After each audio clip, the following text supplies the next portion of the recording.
This English है।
ठीक है।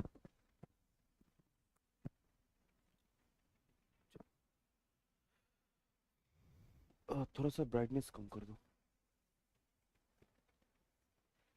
हाँ, इतना भी सफेद अच्छा नहीं है।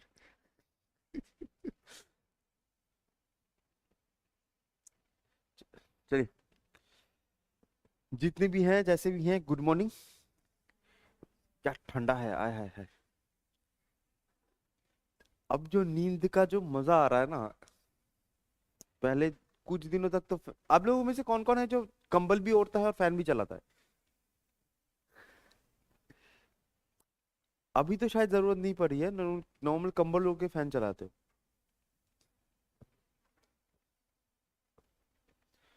चलिए, अगर आप में से कोई एकदम ही यूज नहीं करता, ऐसे कंबल और फैन का जो कॉम्बिनेशन होता है यूज नहीं करता, कोई ऐसा, और जिनको लगता है कि अगर कंबल ओढ़े तो फैन चलाने बिजली की बर्बादी, अलग ही सुख मिलता है। जान लो, अलग ही सुख है। चलो, तो आज हम देखेंगे आपका लास्ट जो पोर्शन है। ठीक है, जीएस का, आप लोगों का जीएस का लास्ट पोर्शन है, that is known as polity. ठीक है, पॉलिटी मैंने बीच में एक दिन शुरू किया था, एक ही क्लास हुआ था, उसके बाद फिर से मैंने साइंस पे जंप कर दिया था। चलिए, तो पॉलिटी आप लोगों का फर्स्ट, देखो, पॉलिटी बेसिक जो इंफॉर्मेशन है उस दिन तो मैंने बताया था। उसके बाद आप लोगों का पॉलिटी जो स्टार्ट होता है वो होता है पार्ट नंबर 1 से। ठीक है, इंडियन कॉन्स्टिट्यूशन के पार्ट नंबर 1 से हमको दो चीजें पढ़नी है। मैंने उस दिन भी बताया था, आज भी फिर से थोड़ा सा मैं आपको एक चीज बता देता हूँ। जब आप पॉलिटी पढ़ोगे तो पॉलिटी में क्या होगा, आपको दो चीजें पढ़नी होती है। ठीक है, हमारा जो पॉलिटी होता है, आपको पढ़ने वाला दो पार्टों में डिवाइडेड है। एक होता है आपका constitution part, constitution part. Constitution part आपका कहां से आता है? कॉन्स्टिट्यूशन पार्ट आता है फ्रॉम पार्ट 1 से लेकर पार्ट 4A। पार्ट 1 से लेकर part 4A। Part 1 union and territory, part 2 citizenship, part 3 fundamental rights, part 4 DPSP, part 4A fundamental duties. ठीक है, तो ये पार्ट यहां से आता है। उसके बाद आपका इधर पढ़ना पड़ेगा आपका एडमिनिस्ट्रेशन वाला पोर्शन। ठीक है, एडमिनिस्ट्रेशन पोर्शन आपको कौन सा पोर्शन पढ़ना पड़ेगा? सेंटर का एडमिनिस्ट्रेशन क्या होता है एंड स्टेट का एडमिनिस्ट्रेशन क्या होता है। सेंटर के एडमिनिस्ट्रेशन में president, vice president, supreme court, council of ministers, parliament. ठीक है, ये चीजें। और स्टेट के एडमिनिस्ट्रेशन में गवर्नर, स्टेट लेजिस्लेटिवली, ठीक है, लेजिस्लेटिव असेंबली मुंह में अटक गया मेरा। Legislative assembly, high court, panchayat and municipality. तो ये कॉन्स्टिट्यूशन का पार्ट है, ये आपका एडमिनिस्ट्रेशन का पार्ट है। ये दोनों में अलग अलग करके हमको पढ़ना होता है। तो आज हम स्टार्ट करेंगे फ्रॉम पार्ट 1। ठीक है, आज स्टार्ट करेंगे फ्रॉम पार्ट 1। तो इंडियन कॉन्स्टिट्यूशन का जो पार्ट 1 होता है, एकदम स्टार्टिंग में ही पार्ट 1 जो होती है वो होती है यूनियन एंड टेरिटोरी।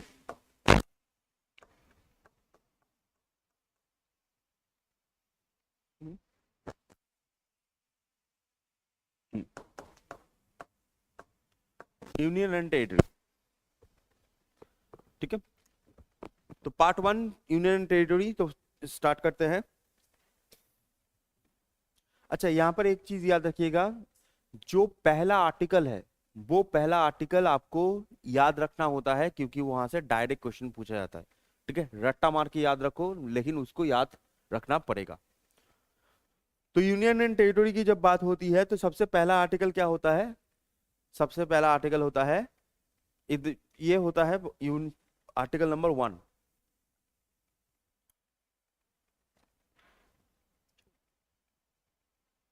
ठीक है, ये होता है आर्टिकल नंबर 1। आर्टिकल नंबर 1 होता है India that is Bharat shall be union of states. तो ये पहला जो आर्टिकल क्या होता है? पहला आर्टिकल होता है India that is Bharat shall be union of state. अब यहां पर दो चीजें आपको मेंशन की जाती है। ठीक है, दो चीजें मेंशन की जाती है, उस पर थोड़ा सा आते हैं। तो आर्टिकल क्या है? Article India that is Bharat shall be union of state, union of state. ठीक है, ये पूरा आर्टिकल नहीं है, पूरा आर्टिकल ये होता है India that is Bharat shall be union of state and its state and united union territories are listed in first schedule. ये पूरा होता है आर्टिकल। ठीक है, लेकिन वो आर्टिकल उस पोर्शन ना याद रखो तो भी चलेगा। ठीक है, तो India that is Bharat union of state, तो ये इसमें बोला क्या जा रहा है? तो यहां पर चीजें, दो चीजों को मेंशन किया गया है। ठीक है, यहां पर दो चीजों को मेंशन किया गया है। एक होता है नाम, एक होता है नाम और एक होता है नेचर। ठीक है, एक होता है नाम, एक होता है नेचर। तो इंडिया में दो नामों को यहां पर प्रेफरेंस दिया गया है। तो पहला क्या है? पहला होता है आपका इंडिया और दूसरा दिया गया है that is known as Bharat. ठीक है, तो यहां पर दो चीजों को प्रेफरेंस दिया गया है। फर्स्ट वन इज इंडिया, दूसरा होता है आपका भारत। बाकी आप हिंदुस्तान सुन सकते हो, भारतवर्ष सुन सकते हो, तो ऐसे चीजें सुन के रख सकते हो, उसमें कोई इशू नहीं है। लेकिन as per the Indian constitution India और भारत इन दोनों को ही मेंशन किया गया है। अच्छा, कुछ दिन पहले इंडिया का नाम चेंज होकर भारत हो जाएगा, इसको लेके कंट्रोवर्सी हो रही थी, सुना? कुछ दिन पहले हो रहा था। ठीक है, तो ऑलरेडी इंडिया का नाम भारत है। ठीक है, तो यहां पर फर्स्ट इंडिया और भारत ये दोनों नाम दिए गए हैं। नेचर क्या दिया गया है? नेचर होता है आपका यूनियन, नेचर है यूनियन। अब यूनियन होता क्या है? इससे पहले यूनियन जानो, तुमको एक और वर्ड जानना पड़ेगा, that is known as federation. क्या होता है? एक वर्ड आता है फेडरेशन, एक वर्ड आता है यूनियन। फेडरेशन कहां का है? Federation that is USA. ठीक है, यूएसए अमेरिका। आप में से कोई जाना चाहता है अमेरिका? कभी जाना चाहते हो? बढ़िया, बहुत बढ़िया। नहीं, बहुत सुंदर जगह है और बहुत ही पैसे वाला जगह है। अच्छा, अमेरिका की जो जो जाना चाहते हैं, अमेरिका की कैपिटल क्या होती है? Washington DC. क्या बात है, बहुत बढ़िया। नोट का नाम क्या होता है? मतलब करेंसी का? डॉलर। वाह, ये दोनों आप लोगों ने फाड़ दिया है। मेन डॉलर बिल पे किसका फोटो रहता है? ये इमिग्रेशन का क्वेश्चन है, इसलिए बोल रहा हूं। मेन डॉलर बिल पे किसका फोटो रहता है? वाशिंगटन नहीं, जॉर्ज वाशिंगटन नहीं। मेन डॉलर बिल पे किसका फोटो रहता है? वो एक साइंटिस्ट भी थे। कौन सा सन? अच्छा, ऑप्शन, ऑप्शन, अच्छा अच्छा, ऑप्शन। चलो, ऑप्शन जब जा ही रहे हैं तो ऑप्शन दे भी देते हैं, काहे नहीं देंगे। मेन डॉलर बिल की बात करो, मेन डॉलर बिल, व्हाट कर से सुनना। अच्छा, तो पहला ऑप्शन जॉर्ज वॉशिंगटन तो नहीं होगा, तो इसमें छोड़ देते हैं। ठीक है, पहला option Keith Litton, B Abraham Lincoln, ठीक है, सी बेंजामिन फ्रैंकलिन, डी जो ग्रीगोरी लिखने वाला था गुरगोरी लिख दिया, सॉरी। Grigory Bennington. बताओ। उसका चेहरा देख के लग रहा है कि ये सब नाम कहाँ से आ रहा है, क्या फालतू नाम है। एनीवन। हाँ? अच्छा, लिंकन स्पेलिंग गलत है, वो अलग बात है, बट हाँ। 3।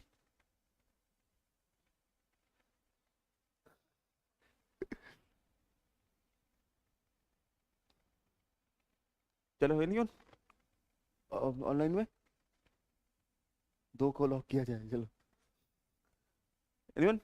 और अच्छा, कोई फर्स्ट है, एनीवन फर्स्ट है? एक। अच्छा, दूसरा अब्राहम लिंकन, स्पेलिंग गलत है, लिंकन का स्पेलिंग गलत है, बट अब्राहम लिंकन एक। और कोई? नेक्स्ट बेंजामिन फ्रैंकलिन एक। तुमने दोनों में ही हाथ उठाया है, लिंकन में भी इसमें भी। ये कैसा सीन है, दोनों में कैसे हाथ उठा सकते हो तुम? अच्छा 3 पे। अच्छा बेनिंगटन 4। बाकी आप लोग, बाकी आप, बाकी सोच रहे हैं कि सर वो लोग जाना चाहते हैं ना, वो लोग देख ले। तो याद रखिएगा दैट इज बेंजामिन फ्रैंकलिन। ठीक है, फोटो किसका रहता है? बेंजामिन फ्रैंकलिन का रहता है। ठीक है, कीथ, ठीक है, कीथ लीटन और ये जॉर्ज बेनिंगटन कोई नहीं होते। उल्टा पुल्टा मुझे नाम लिखना था तो इससे मैंने लिख दिया है, कोई नहीं है। ये रहते हैं, ठीक है, ये स्मॉलर बिल्स पे रहते हैं। अब्राहम लिंकन का फोटो स्मॉलर बिल पे रहता है, मेन बिल पे आपका बेंजामिन फ्रैंकलिन का रहता है। ये दोनों कोई नहीं है। नाम नहीं आ रहा था मुंह में, मैं कीथ ली लिखने वाला था, लेकिन ली सुन के तो अजीब लग सकता है कि ली नहीं होगा, तो इसलिए लेटन लिखते हैं बस। ठीक है, चल। तो फेडरेशन पे आ रहे हैं हम, फेडरेशन पे। ओके, तो फर्स्ट ऑफ ऑल फेडरेशन पे जब हम आएंगे, तो फेडरेशन का मतलब क्या होता है? फेडरेशन में भी स्टेट होता है, यूनियन में भी स्टेट होता है, लेकिन फेडरेशन का स्टेट क्या होता है? तो फेडरेशन में जो स्टेट होता है उसका पावर नियर अबाउट इक्वल होता है टू सेंटर। ठीक है, फेडरेशन में क्या होता है? जो स्टेट्स होते हैं उनका पावर नियर अबाउट इक्वल होता है टू सेंटर। और दूसरी चीज क्या होती है? दूसरी चीज है कि स्टेट के पास एक ऑप्शन होता है, स्टेट के पास एक ऑप्शन होता है कि वो अगर चाहे तो फेडरेशन को छोड़ सकती है। तो ये फेडरेशन में डिफरेंस होता है, फर्स्ट चीज। तो स्टेट और पावर जो सेंटर का करीब करीब सेम होता है। और दूसरी चीज क्या होती है? स्टेट के पास ऑप्शन होता है कि वो फेडरेशन को छोड़ सकती है। जैसे फॉर एग्जांपल यूएसए में 24 स्टेट्स होते हैं, ठीक है, 24 स्टेट्स होते हैं, जिसमें से एक स्टेट होता है बहुत ही famous, that is known as California. ठीक है, कैलिफोर्निया। अभी जो कैलिफोर्निया होता है ना, कैलिफोर्निया का अगर आप क्या बोलते जीडीपी देखो, तो कैलिफोर्निया का जीडीपी होता है 4.3 ट्रिलियन डॉलर्स, इंडिया से ज्यादा है। इंडिया का होता है 4.1। क्या एक स्टेट, कैलिफोर्निया एक स्टेट है जिसका होता है 4.3 ट्रिलियन डॉलर्स। अगर वो अलग होना चाहता है, अलग देश बनना चाहता है, आराम से बन सकता है, तो उनके पास वो ऑप्शन है। बट यूनियन में ऐसा केस नहीं होता। यूनियन में क्या होता है? यूनियन में जो सीन है वो फर्स्ट ऑफ ऑल सेंटर का पावर हमेशा ज्यादा होता है स्टेट से। सेंटर का पावर हमेशा ज्यादा होगा स्टेट से, पहला चीज। और दूसरी चीज होती है कि स्टेट के पास ऐसा कोई ऑप्शन नहीं होता छोड़ने का, ऐसा कोई ऑप्शन नहीं है। ठीक है, स्टेट के पास आ गया तो हो गया, तो हो गया, ऐसा कोई ऑप्शन नहीं है। अब इसका रीजन क्या है पता है कि ये हम यूनियन क्यों बनाया गया? इसका रीजन है हिस्ट्री। जब इंडिया बन रहा था ना, जब इंडिया बन रहा था, आज का जो आप लोग इंडिया देखते हो, असली में वैसा इंडिया उस समय था नहीं। उस समय जब ब्रिटिशर्स ने छोड़ा था, इंडिया को छोड़ा था, तो इंडिया के जितने भी टुकड़े हैं जो ब्रिटिशर्स के पास थे वो तो स्टेट बन गए, लेकिन उसको छोड़कर 770 जैसे अलग अलग किंगडम हुआ करते थे इंडिया में। तो उन्होंने किंगडम्स को एक ऑप्शन दिया कि आप इंडिया के साथ रहो, या तो आप पाकिस्तान के साथ जाओ, या तो आप इंडिपेंडेंट रहो। तो ब्रिटिशर्स ने जब छोड़ा तभी भी इंडिया को तोड़ के ही छोड़ा। तो उस समय अगर ये फेडरेशन मॉडल होता कि एक स्टेट आया और कुछ दिनों के बाद उस स्टेट के पास ऑप्शन है कि उस स्टेट को पसंद नहीं है, वो स्टेट छोड़ के चला जाए, तो इंडिया फिर से टूट जाता। तो इसी वजह से क्या होता है, इसी वजह से उस समय फेडरेशन को यूज नहीं किया गया और किया गया यूनियन, कि उस समय जो स्टेट को लिया जा रहा है वो स्टेट बाहर ना जाए। जैसे साउथ इंडिया में मैक्सिमम पोर्शन जो था, एक किंगडम था, that is known as Hyderabad. Hyderabad एकदम बीच में था। अब देश के अंदर देश तो नहीं हो सकता है ना, तो इसी वजह से क्या होता है, इसी वजह से इंडिया यूनियन सेटअप पे जाता है, ना कि दूसरे सेटअप पे। ठीक है, ओके। तो ये होता है आर्टिकल नंबर 1। नॉर्मली आपको ये आर्टिकल नंबर 1 ही मेनली याद रखना है। ठीक है, और यूनियन टेरिटोरी से और क्या याद रखना है उसमें हम चलते हैं। अच्छा, आप में से किसका नेचर गुस्से वाला है? मतलब हमेशा गुस्सा आता ही रहता है, ऐसा कोई है जो हमेशा गुस्सा आता ही रहता है? अरे यार, शर्माओ मत उसमें इसलिए।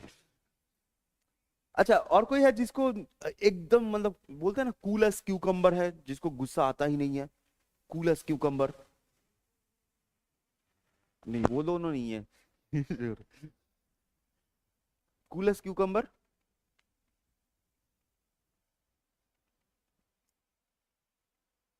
तुम लोगों को खुद को नेचर के बारे में पता है ना?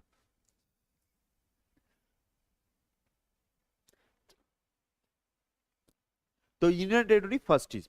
अच्छा, नेक्स्ट नेक्स्ट आपको ये भी यूनियन टेरिटोरी से ये भी याद रखना है कि यूनियन जो या फिर टेरिटोरी है, टेरिटोरी रिलेटेड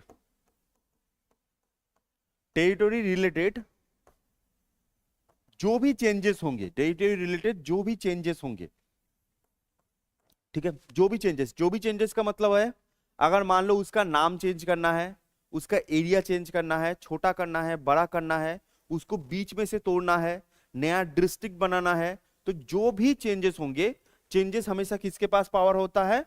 वो होगा पार्लियामेंट के पास। जो भी चेंजेस होगा तो किसके पास पावर होगा? हमेशा पार्लियामेंट के पास होगा। स्टेट जो होती हैं उसमें नहीं होता है, स्टेट के पास नहीं होता है। जैसे अभी मैम अरुणाचल में कितने डिस्ट्रिक्ट हैं? डिस्ट्रिक्ट एक 26 सुना मैंने, एक 27 सुना, एक 28 सुना। एनीवन? 29, 28 1, 28 2, कितना होता है आइडिया?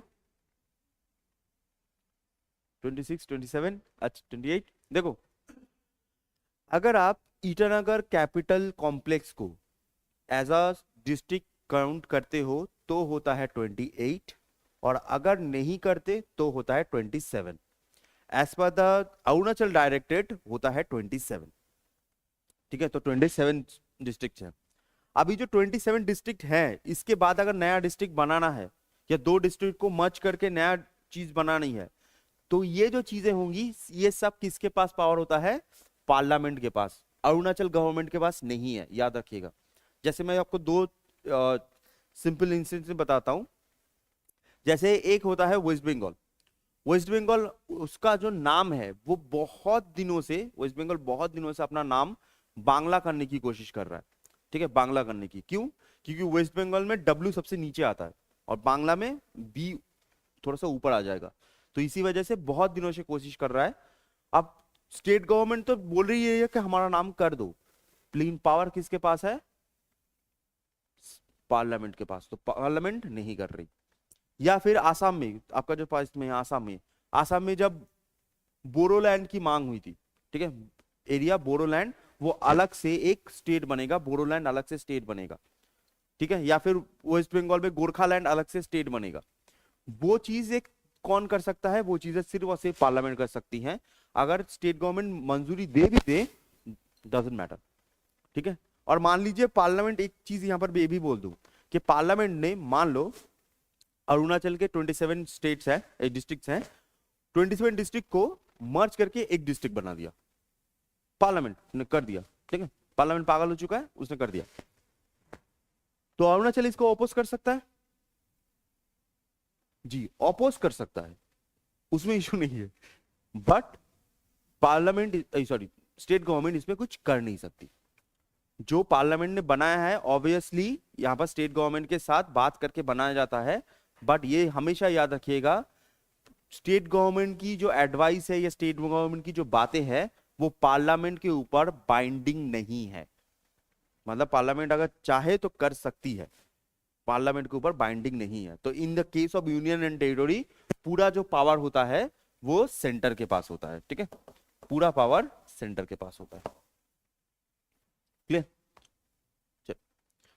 तो ये दो चीजें आपको फर्स्ट से याद रखनी है, एक दैट इज नाम क्या है, नेचर क्या है, नाम क्या है, नेचर क्या है, और एक होता है जो पावर होती है, जो चेंजेस होती हैं वो पार्लियामेंट के पास होती हैं।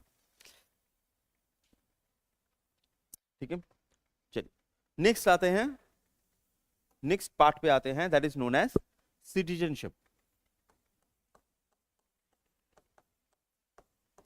सिटीजनशिप, अब सिटीजनशिप का जो आर्टिकल होता है, ये आर्टिकल भी याद रखना है आपको, सिटीजनशिप आर्टिकल होता है 5 to 11, ठीक है, 5 to 11 सिटीजनशिप जो आर्टिकल है that is known as 5 to 11।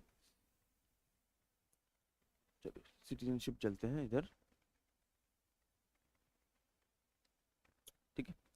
अच्छा, सिटीजनशिप 5 to 11 है, यहाँ पर सिटीजनशिप सिर्फ आपको दिया गया है, जो लास्ट आर्टिकल है वही दिया गया है, ठीक है, कैसे मिल सकता है, कैसे जा सकता है, यही दिया गया है। अच्छा थोड़ा सा मैं पूरा आपको बता देता हूँ, रुको मैं ही बता देता हूँ, ठीक है। चलिए, तो सिटीजनशिप फर्स्ट आर्टिकल क्या कहता है, एकदम फर्स्ट आर्टिकल, ये आपको इंपॉर्टेंट क्या है, आपका इंपॉर्टेंट होता है आर्टिकल नंबर 11 कि कैसे कैसे मिल सकता है सिटीजनशिप और कैसे कैसे जा सकती है, ठीक है। पहला चीज यहां पर एक चीज और याद रखिएगा, हमारे पास इंडिया में क्या होता है, इंडिया में सिंगल सिटीजनशिप कॉन्सेप्ट होता है, ठीक है, इंडिया में सिंगल सिटीजनशिप होता है। सिंगल सिटीजनशिप का मतलब क्या होता है, सिंगल सिटीजन मतलब आप सिर्फ और सिर्फ इंडिया के ही सिटीजन हो। आप अरुणाचल में रह रहे हो तो आप अरुणाचल के सिटीजन ऐसे आपको कंसीडर नहीं किया जाएगा। अरुणाचल के सिटीजन मतलब ऐसा नहीं कि अरुणाचल से बाहर निकलते जाए, अगर आपका पासपोर्ट बनेगा तो उसमें अरुणाचल सिटीजनशिप नहीं लिखा होगा, सिर्फ और सिर्फ इंडियन लिखा होगा, ठीक है। जैसे आप अगर यही चीज अगर आप यूएसए में जाओ, जैसे आप, ठीक है, यूएसए में जाओ तो यूएसए में आपको यूएसए का सिटीजनशिप भी मिलता है, उसको छोड़कर जैसे मान लीजिए जिस स्टेट में रहते हो उस स्टेट का सिटीजनशिप भी आपको दिया जाता है। जैसे आप कैलिफोर्निया के भी सिटीजन हो सकते हो, टेक्सास के भी हो सकते हो, ओक्लाहोमा के भी हो सकते हो, वॉशिंगटन डीसी के भी हो सकते हो, अलग अलग सिटीजन आप हो सकते हो। लेकिन इंडिया में ऐसा केस नहीं है, इंडिया में सिर्फ एक ही है, दैट इज आप इंडियन सिटीजनशिप मिलेगा। और सिंगल सिटीजनशिप लिया किस देश से जाता है, ये लिया जाता है यूके से, यूनाइटेड किंगडम या फिर ब्रिटिशर्स से हमने ये लिया है। अब पहला जो यहाँ पर एक थोड़ा सा चीज, बेसिक चीज समझ लेते हैं कि ये सिटीजनशिप का जो बैकड्रॉप है, ये बैकड्रॉप आप थोड़ा सा समझो। 1947 में पार्टीशन हुआ है ना, 1947 में पार्टीशन हुआ, तो बहुत सारे लोग क्या होते हैं, वो पाकिस्तान से इंडिया आते हैं, बहुत सारे लोग इंडिया से पाकिस्तान चले जाते हैं। तो जो पाकिस्तान से इंडिया आते हैं, इंडिया से पाकिस्तान जाते हैं, तो यहां पर कौन इंडिया का है और कौन बाहर से आ रहा है, तो ये डिटरमाइन करना बहुत ज्यादा जरूरी है। तो ये जो सिटीजनशिप है जो यहां पर किया गया है, इसका बेसिस क्या है, इसका बेसिस होता है citizenship amendment act, citizenship sorry citizenship act 1955, ठीक है, इसका बेसिस है सिटीजनशिप एक्ट 1955। इसके बाद चेंज भी हुआ है, सिटीजनशिप एक्ट 2016 भी आया है, हाँ कैपिटल पर बड़े में, ठीक है। अब पहला क्या कहता है, पहला आर्टिकल क्या कहता है, आर्टिकल नंबर 5। आर्टिकल नंबर 5 क्या कहता है? आर्टिकल नंबर 5 कहता है कि इंडिया के सिटीजन आप इंडिया के सिटीजन तब बनोगे जब तीन चीजें होनी चाहिए। पहला, आप इंडिया में जन्म लेते हो, ठीक है, आपका बॉर्न इधर है, पहला। दूसरा, अगर मान लीजिए आप इंडिया में जन्म नहीं लेते तो आपके पेरेंट्स इधर होने के चाहिए, ठीक है, आपके पेरेंट्स का जन्म इधर होना चाहिए, मम्मी या पापा कोई भी। अब नॉर्मली प्रेफरेबली पापा को लिया जाता है कि आप पापा इधर जन्म में है, और मान लीजिए आपके पेरेंट्स भी इधर नहीं है तो आप लोग एटलीस्ट डोमिसाइल में थे। डोमिसाइल का मतलब होता है कि आप पार्टीशन से पहले 5 इयर्स के लिए इंडिया में थे। पार्टीशन से 5 इयर्स पहले से आप इंडिया में हो, ठीक है, पार्टीशन से पहले 5 साल पहले से आप इंडिया में हो, तो इस केस में आप सिटीजनशिप मिल जाएगा। तो दिस इज आपका आर्टिकल नंबर 5 कि या तो आपका जन्म इधर हुआ है, या तो आपके पेरेंट्स इधर के हैं, या तो आप 5 साल के लिए डोमिसाइल हो, 5 साल के लिए इधर थे। अगर मान लीजिए जो पाकिस्तान से आया है, ना उसका जन्म इधर हुआ है, ना उसका पेरेंट्स इधर के हैं, ना वो 5 साल से इधर था, ये पार्टीशन के टाइम पे की बात हो रही है ना, तब यहां पर आता है 6 क्या है कि अगर इन तीनों में से कुछ नहीं है तब आपको क्या करना पड़ेगा, तब करना पड़ेगा आपको रजिस्टर, ठीक है, तब करना पड़ेगा आपको रजिस्टर। मैं सिर्फ कीवर्ड्स लिख रहा हूं, पूरा नहीं लिख रहा, बस कीवर्ड्स लिख रहा हूं, ठीक है।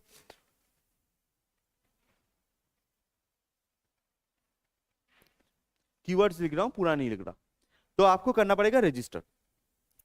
अब मान लीजिए ऐसे पर्सन का क्या, आर्टिकल नंबर 7 कहा जाता है ऐसे पर्सन के लिए जो इंडिया से पाकिस्तान गया था, उसको पाकिस्तान पसंद नहीं आया, फिर से वो इंडिया वापस आ गया। तो ऐसे पर्सन का क्या, जो इंडिया से पाकिस्तान जाके पाकिस्तान से फिर वापस आ गया, तो उनके लिए जो इंडिया से पाकिस्तान गए और पाकिस्तान से फिर से इंडिया आ गए, उनके लिए क्या है, उनके लिए होता है रीसेटलमेंट परमिट,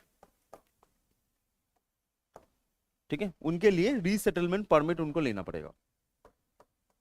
रीसेटलमेंट मतलब घर छोड़ के गए थे उधर, फिर से वापस आके, तो रीसेटलमेंट परमिट लेना पड़ेगा।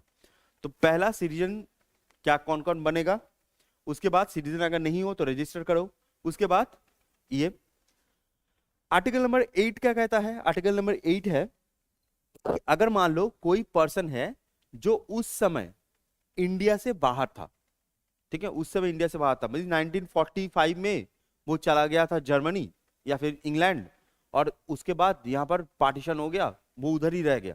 उसके बाद जो वापस आएगा वो कहां पर वापस आएगा, इंडिया में आएगा या फिर पाकिस्तान में वापस आएगा। तो इसी वजह से जो ओरिजिन ऑफ इंडियन ओरिजिन, ठीक है, या फिर आप बोल सकते हो ओवरसीज, जो ओवरसीज सिटीजन है, ओवरसीज सिटीजन है, उनको एम्बेसी में जाके अपने आप को रजिस्टर करवाना है, ठीक है, एम्बेसी में उनको रजिस्टर करवाना है, ठीक है, उनको एम्बेसी में रजिस्टर करवाना पड़ेगा। ओके, नेक्स्ट आर्टिकल नंबर 9 क्या कहता है। आर्टिकल नंबर 9 होता है कि अगर मान लीजिए किसी ने विलिंगली, ठीक है, विलिंगली एक्सेप्ट किया है पाकिस्तान सिटीजनशिप, विलिंगली एक्सेप्ट किया है Pakistan citizenship,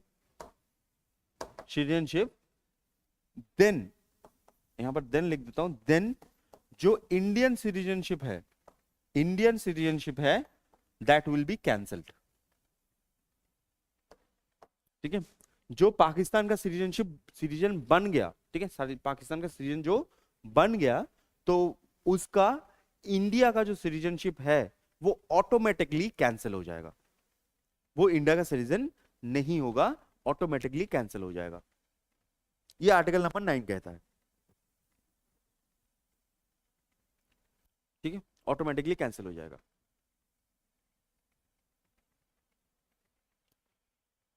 next article number 10 क्या है? आर्टिकल नंबर 10 कहता है कि जितने भी पावर्स हैं रिगार्डिंग सिटीजनशिप, जितने भी पावर्स है रिगार्डिंग सिटीजनशिप, वो पावर किसके पास होता है?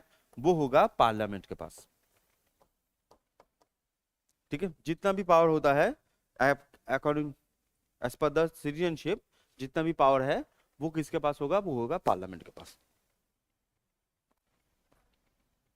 ठीक है, तो ये आर्टिकल नंबर 10 तक हो गया। अब बचा आर्टिकल नंबर 11। आर्टिकल नंबर 11 क्या कहता है? ये हो गया सबका? सबका हो गया? ओके, नेक्स्ट होता है आर्टिकल नंबर 11। तो आर्टिकल नंबर 11 क्या कहता है कि आपको सिटीजनशिप कैसे मिल सकता है और आपकी सिटीजनशिप कैसे जा सकती है। ठीक है, आर्टिकल नंबर 11 कैसे मिल सकता है, कैसे जा सकती है।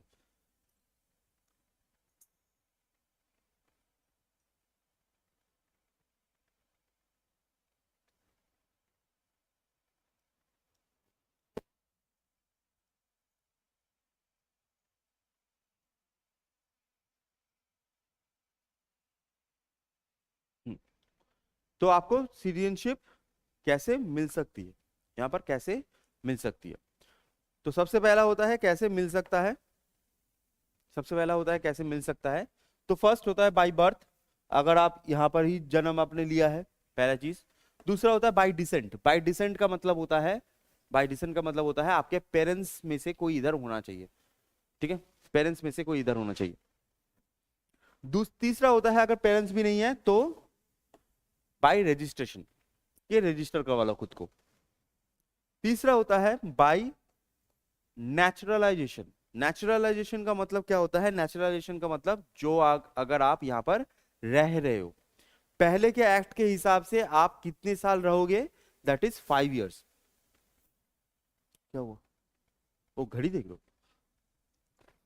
वो कोई बात नहीं। कुछ अभी जो पॉलिटी है ना, जो सच में मैं बोल दूं कि पॉलिटी है थोड़ा सा क्या बोलते हैं, बोरिंग हो सकता है, लेकिन आपको पढ़ना तो है, जो चीजें हैं पढ़ना तो है। ये मजेदार बात ये है कि आपका ये जो वीक है इसके अंदर ही खत्म हो जाएगा पॉलिटी। ठीक है, कल छुट्टी है, अब इसलिए आप लोगों को परेशान नहीं करेंगे। कर भी सकते हैं इकोनॉमिक्स में, कर भी सकते हैं, गारंटी नहीं है। ठीक है, कर भी सकते हैं बट नॉर्मली नहीं करेंगे। कल तो छुट्टी है आपका। मैं टाइमिंग ही बता देता हूँ आपका। जो मंडे होगा फंडामेंटल राइट्स, ठीक है, मंडे होगा फंडामेंटल राइट्स। जो ट्यूसडे है, क्योंकि फंडामेंटल राइट्स बहुत ज्यादा बड़ा होता है तो उसमें देखना पड़ेगा। ट्यूसडे है, ट्यूसडे में आपका डीपीएसपी होगा, फंडामेंटल ड्यूटीज एक ही लाइन का है, और पार्लियामेंट, डीपीएसपी एंड पार्लियामेंट।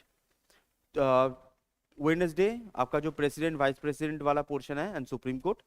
उसके बाद थर्सडे आपका state legislature, and Friday state legislature में जितना भी बाकी रहेगा पंचायत एंड म्यूनिसिपैलिटी, फ्राइडे तक खत्म। ठीक है, सैटरडे तक आप लोग खुश। ऑब्वियसली मैं वैसे पढ़ना चाहता हूं इसलिए वैसे इतना दिन मैं लगा रहा हूं, नहीं तो ये चीजें 3 दिन में मैं खत्म कर सकता हूँ। 3 दिन में नहीं, 2 दिन में ही खत्म हो जाएगा। एक दिन हाफ, एक दिन हाफ खत्म। और नहीं तो आप लोगों का इंग्लिश कितना बाकी है? 3 दिन? 3 दिन बाकी है ना इंग्लिश? अच्छा, तो इंग्लिश अगर 3 दिन बाकी है, अच्छा इंग्लिश के बाद रीजनिंग कितना बाकी है उसका कोई आइडिया? बस चलो, घोड़ा गाड़ी ऐसे चल रहा होगा। अच्छा, वेरी वेरी गुड। अच्छा, और मैथ 10 days जैसा, तो इंग्लिश ही जल्दी खत्म होने वाला है ना। ठीक है, तो अगर इंग्लिश खत्म हो गया तो एक जीएस को 2 घंटा करके और भी जल्दी निपटा देंगे। हाँ हाँ, क्या होता है? अरे पढ़ना तो है तुमको, हूँ हाँ करके क्या ही फायदा होगा? पढ़ना तो कंप्लीट तो करना पड़ेगा।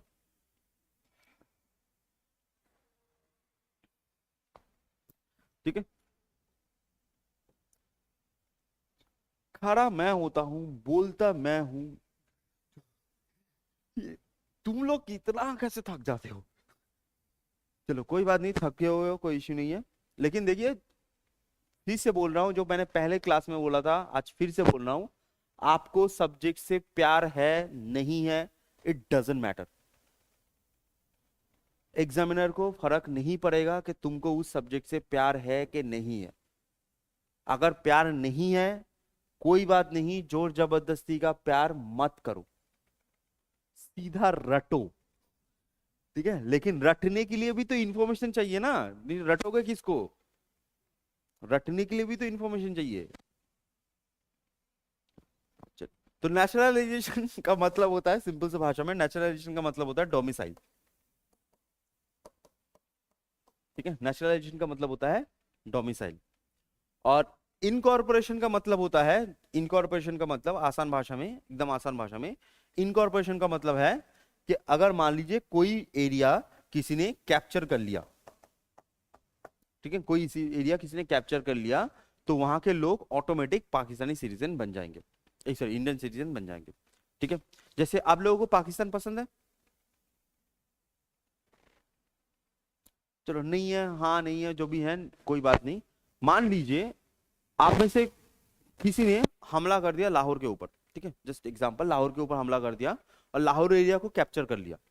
तो लाहौर एरिया में जब कैप्चर हो जाता है ना, जब कैप्चर हो जाता है, तब ये जो कैप्चर होने के बाद वहां के जो लोग होंगे वो ऑटोमेटिक इंडियन सिटीजन बन जाएंगे। ये जो ऑटोमेटिक इंडियन सिटीजन बन जाएगा, इसे हम बोलते हैं बाय इनकॉर्पोरेशन। ठीक है, जो ऑटोमेटिक बनेगा this is known as by incorporation. ठीक है, अच्छा एक चीज बताऊं आपको हिस्ट्री से जुड़ा हुआ। ठीक है, ये आपको थोड़ा सा आइडिया क्लियर होगा। आप देखिएगा, कभी कभी आपने सुना होगा कि कुछ कास्ट होते हैं, जैसे ब्राह्मण ही होते हैं, मान लेते हैं अपर कास्ट ब्राह्मण मान लेते हैं। तो जो कास्ट होता है ब्राह्मण होता है, तो उसमें भी आपने सुना होगा कोई हायर ब्राह्मण होता है, कोई लोअर ब्राह्मण होता है, या फिर जो ट्राइब्स होती हैं उसमें कुछ हायर ट्राइब्स होती हैं, कुछ लोअर ट्राइब्स होती हैं, ऐसे होता है ना। ये हायर ट्राइब्स लोअर ट्राइब्स या जो ब्राह्मण्स के बीच भी हायर ब्राह्मण लोअर ब्राह्मण, ये सब कहां से आता है पता है? ये हमला में, कैप्चर में, सच में ये कैप्चर में आता है।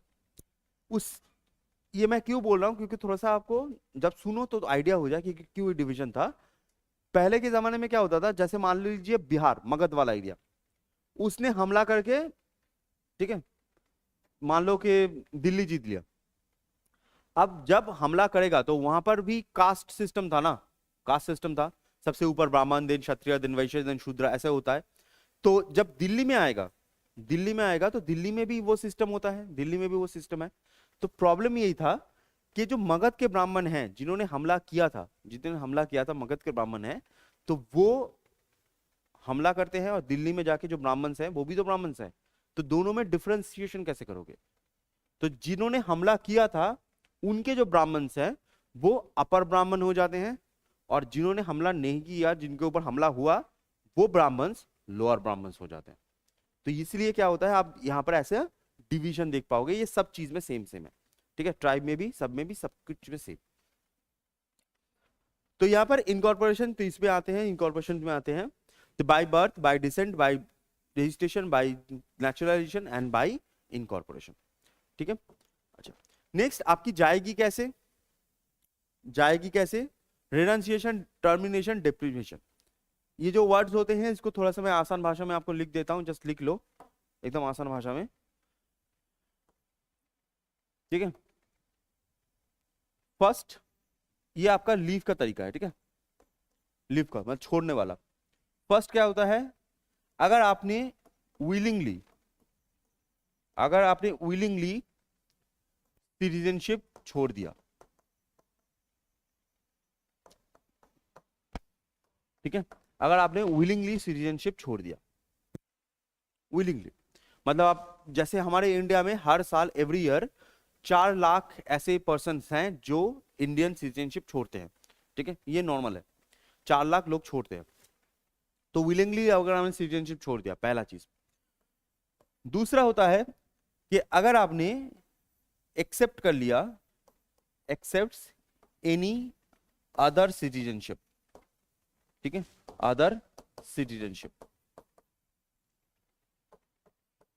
अगर आपने किसी दूसरे कंट्री का सिटीजनशिप एक्सेप्ट किया है, आपने अभी तक छोड़ा नहीं है, इंडियन सिटीजनशिप को छोड़ा नहीं है, लेकिन आपने दूसरे कंट्री का लिया है तो छोड़ दिया जाएगा। जैसे बहुत रिसेंट एक केस हुआ था कि एक बहुत फेमस बॉलीवुड सेलिब्रिटी है जिनका सिटीजनशिप जाने वाला था, that is known as Akshay Kumar. सुना होगा आपने अक्षय कुमार।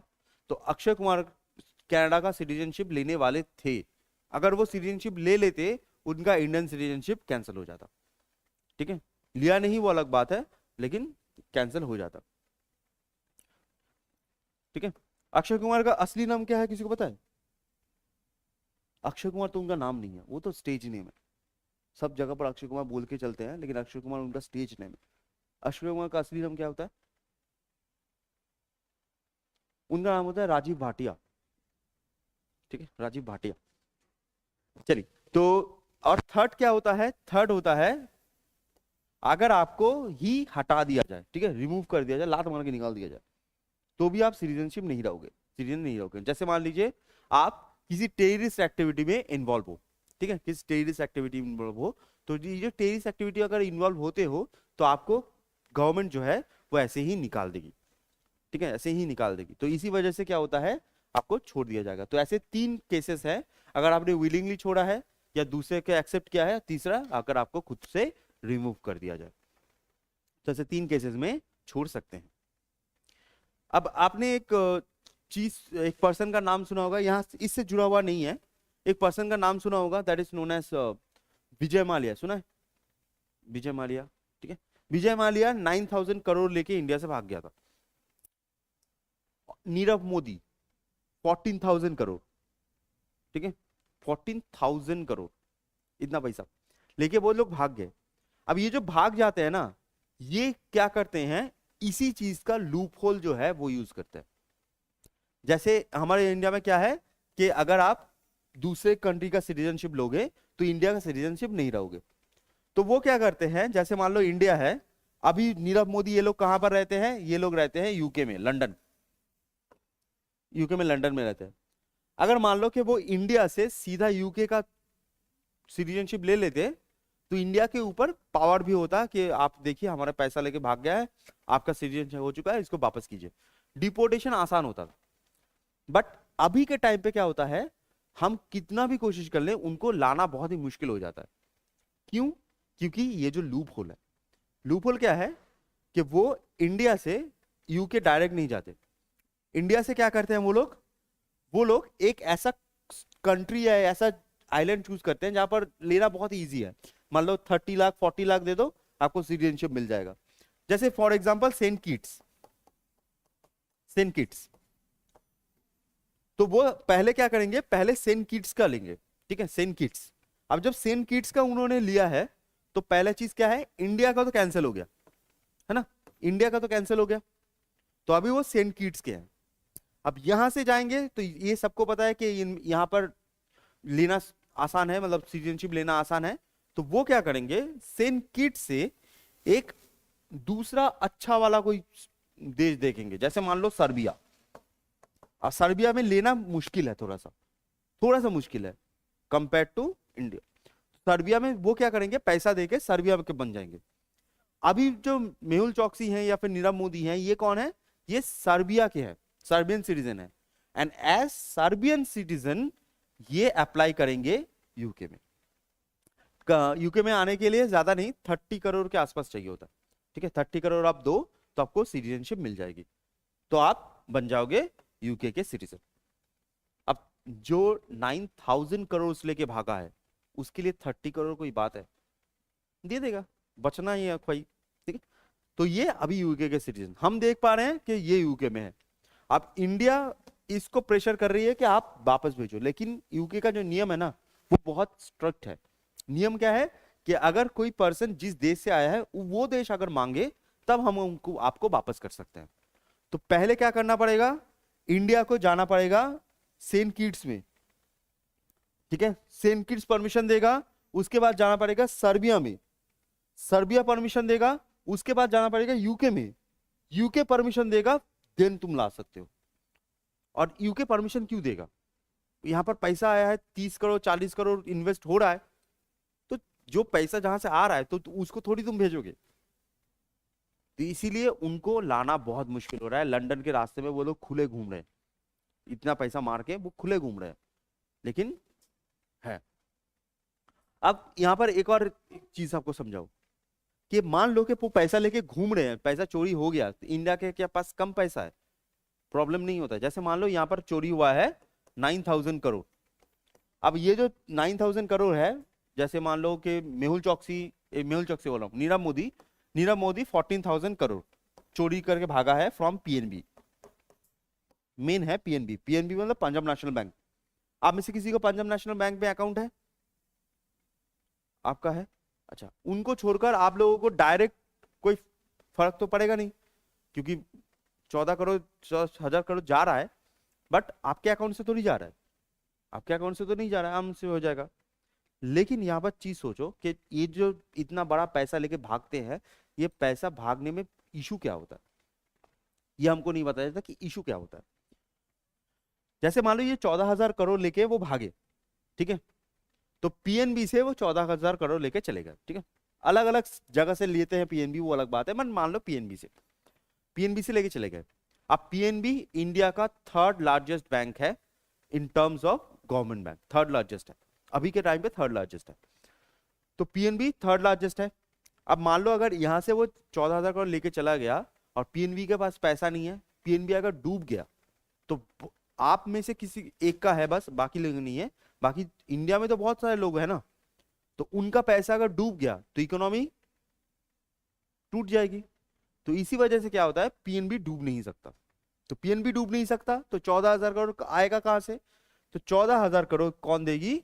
वो देगी government as a bail out package, कि ठीक है पैसा तुम्हारा गया है, हम उसको लाएंगे, डोंट वरी, आप पैसा रखो, कोई इशू नहीं है, कुछ सामान वामान बेच के पैसा रखो। तो यहां पर 14,000 करोड़ गवर्नमेंट ने दिया है, ठीक है, गवर्नमेंट दिया है। अब ये चीज सोचो, गवर्नमेंट के पास खुद का पैसा है क्या?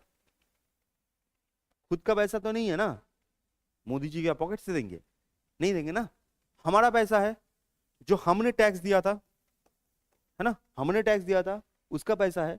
अगर आप लोग इनकम टैक्स नहीं दे रहे हो इसमें बड़ी बात नहीं है, लेकिन हम जो भी चीज खरीदते हैं उसमें इनडायरेक्ट टैक्स तो देते ही हैं, तो सभी लोग टैक्स देते हैं। तो हम टैक्स का पैसा गया 14,000 करोड़, ठीक है, जो हमारा पैसा था वो गया 14,000 करोड़, क्योंकि वो लेके भाग गया है। अब सोचो कि गवर्नमेंट ने 14,000 करोड़ दे दिया, तो गवर्नमेंट के पास भी तो खाली होगा ना, गवर्नमेंट के पास भी तो खाली है। अब ये जो 14,000 करोड़ है इसको तो भरना है, तो भरेगा कौन? भरेंगे फिर से हमको एक्स्ट्रा टैक्स देना पड़ेगा। जो नॉर्मल टैक्स देना है तो वो तो दे ही नहीं है, उसके बाद एक्स्ट्रा टैक्स भी देना पड़ेगा। तो ये जो 14,000 करोड़ लेके नीरव मोदी भाग गया है, इसके लिए हमको टोटल अगर देखा जाए तो 28,000 करोड़ हमको देना पड़ेगा, क्योंकि पहले तो 14,000 करोड़ तो हमने दिया ही है टैक्स में, उसके बाद ये जो टैक्स का गैप बना है तो उसमें भी तो देना पड़ेगा ना, ऐसे कि तो थोड़ी चला जाएगा, इसका भी गैप बनेगा, इसको भी तो देना पड़ेगा ना। तो ये जो चीजें होती है ना कि पैसा लेके भागा ये है, जाएगी कहां से? हमसे जाएगी, हमसे। पैसा लेके भागा है वो, ठीक है, जाएगी हमसे। ये जो पूरा का पूरा जो टैक्स का पैसा है ना, ये जो पूरा का पूरा टैक्स है, मैक्सिमम जो आता है वो हमारा फ्यूल से आता है, ठीक है, फ्यूल से आता है। फ्यूल मतलब जैसे अगर आप सब लोग गाड़ी वाड़ी चलाते हो, स्कूटी वूटी जो भी है, स्कूटी बाइक गाड़ी जो भी है, तो जो पेट्रोल का ओरिजिनल प्राइस है, अगर क्रूड ऑयल से निकाला जाए तो ओरिजिनल प्राइस जो पेट्रोल का होता है वो करीब करीब 40 का होता है, ये करीब करीब 40 का होता है। हमको मिलना कितना है? 91, मैं जब भरता हूं तो 91। तो ये जो 51 है ये क्या है? ये होता है टैक्स। और गवर्नमेंट इस टैक्स को कम नहीं करती, क्यों? क्योंकि मेन जो उनका इनकम है वो ये 51 है। जितना का भर रहे हो उससे ज्यादा तुम टैक्स भर रहे हो, ठीक है, by one get one free, get one नहीं उससे भी ज्यादा है, कि भर रहे हैं 40 रुपए का, टैक्स दे रहे हैं 51 रुपीज। ऐसे इंडिया चलता है, टैक्स सिस्टम ऐसे चलता है कि अगर पैसा लेके भाग गया ना, हमारा ही लॉस है। झमेला ये है। हो गया भाई, हो गया, टाइम हो गया, और देखने की जरूरत नहीं है, और देखने की जरूरत हो गया।